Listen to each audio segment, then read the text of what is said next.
Hi friends, welcome to Mahathi Sairam channel. Shrimad Ramayana రహస్యాలు. దేవతల చేత రావణ వధార్థం నియమింపబడిన నారాయణ దేవుడు రావణ వధ విషయమైన ఉపాయం ఏదైనా ఉందా అని దేవతలను గురించి ప్రశ్నించారు.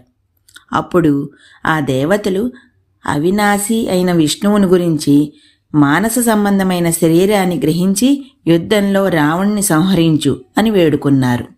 ఎందుకంటే రావణుడు చాలా కాలం తపస్సు చేశాడు. ఆ తపస్సుకు లోకపూర్వజుడు లోకకర్త అయిన బ్రహ్మ సంతోషించి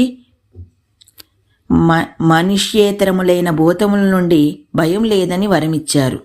పూర్వం వరదాన సమయంలో రావణుని చేత మానవులు ప్రయత్నపూర్వకంగా విమర్శింపబడ్డారు.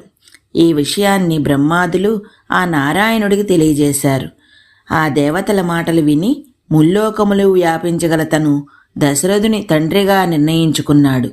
నారాయణుడు ఆ విధంగా నిశ్చయించుకుని బ్రహ్మాది దేవతల దగ్గర వీడుకోలు తీసుకుని అంతర్ధానమయ్యాడు. తరువాత దశరథుని యొక్క అగ్ని నుండి సాటి లేని కాంతి కలది, గొప్ప వీర్యము గలవాడు, గొప్ప బలము గలవాడు, మనస్సు ఆకర్షించుచున్న ఎర్రని వస్త్రము ధరించిన ఎర్రని ముఖము గల, దుందిబి ధ్వని వంటి ధ్వనిగల, సింహపు జూలలు ఉన్న మెత్తని కేశములు మీసములు గల, శుభలక్షణములతో కూడిన దివ్యాభరణములు ధరించినవాడు, పర్వత శిఖరం వలె ఎత్తైనవాడు, పెద్ద పులి వంటివి నడక, దివాకరునితో సమానమైన ఆకారము గల, జ్వలిస్తున్న అగ్నితో సమానమైన గొప్ప భూతము, మేలిమి బంగారముతో చేయబడి వెండి మూతగల దివ్యపాయస పూర్ణమైన మాయా నిర్మితమన్నట్లు ఉన్న పెద్ద పాత్రను ఇష్టురాలైన పత్ని వలె స్వయముగా 2 చేతులతో పట్టుకొని ఆవిర్భవించింది.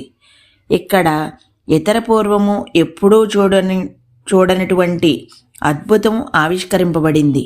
దాన్ని చూచిన దశరథుని స్థితిని, జీవలక్షణాన్ని చూపెడుతున్నారు. మనసు ఎప్పుడూ ప్రకృతిని చూచి కల్పానికతము జోడిస్తుంది. ఇది మనోధర్మం. లోకానుభవం అలాగే ఉంటుంది. చూడండి, లోకంలో దారిని పోతున్న ఒకడు 6 అడుగులు పైబడి ఎత్తుగా విశాలమైన ఛాతీతో బలిసిన శరీరంతో ఉన్నాడు. వాడు లోకంలో ఉన్న స్త్రీ పురుషులందరికీ అలాగే కనబడతాడు. ఇది ప్రకృతి.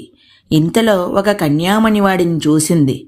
అబ్బా, సముద్రపు ఒడ్డిన దీపస్తంభంలా ఎలా ఉన్నాడో, పెళ్ళంటూ చేసుకుంటే వీడినే చేసుకోవాలనుకుంది. ఎందుకు? వాడితో ఉంటే జీవితం ఆనందంగా ఉంటుంది. వాడు ప్రక్కన ఉంటే జీవితం భయరహితముగా ఉంటుంది. ఇది మనసు చేసిన కల్పన. వీడినే మరొక వ్యక్తి చూశాడు. అమ్మో, ఎంతున్నాడేంటి? ఒక్క గుద్దు గుద్దుతే ఎవడైనా నెత్తురు కక్కుకోవాల్సిందే. వీడు గట్టిగా అరిస్తే చాలు అవతలివాడు పోతాడు. అలా ఉన్నాడు అనుకున్నాడు. ఇది లోకంలో అతి సహజం. అక్కడ కన్యకు వాడితో ఏ పూర్వానుభవము లేదు, ఏ సుఖానుభవం అనుభవించలేదు, ఏ సందర్భంలోనూ రక్షింపబడలేదు.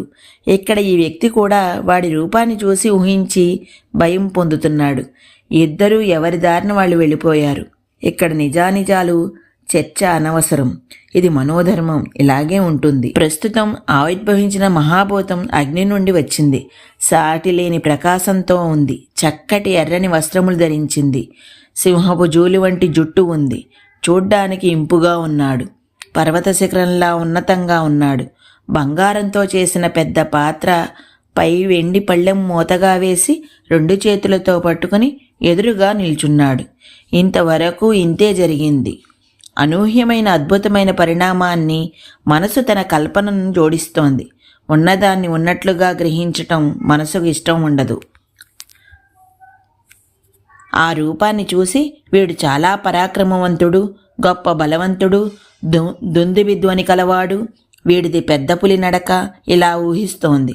నిజానికి ఆ భూతం తన వీర్యాన్ని, బలాన్ని, స్వరాన్ని, గమనాన్ని చూపనేలేదు. మనోధర్మం ఇంతే. ఇటువంటి సందర్భాలు ఎదర చాలా వస్తాయి. ఆయా సందర్భాల్లో మనసును ఎలా పరామర్శించాలో, దానికి సత్యాసత్య వివేకం ఎలా తెలియచెప్పాలో మహర్షి వాల్మీకి మనసు యొక్క స్వరూప స్వభావాలను ఎంత అందంగా దర్శింపచేశారో చూడండి. ఈ రోజుకి ఇక్కడితో ఆపుతున్నాను. మిగతాది రేపు చెప్తాను. అంతవరకు ధన్యవాదాలు.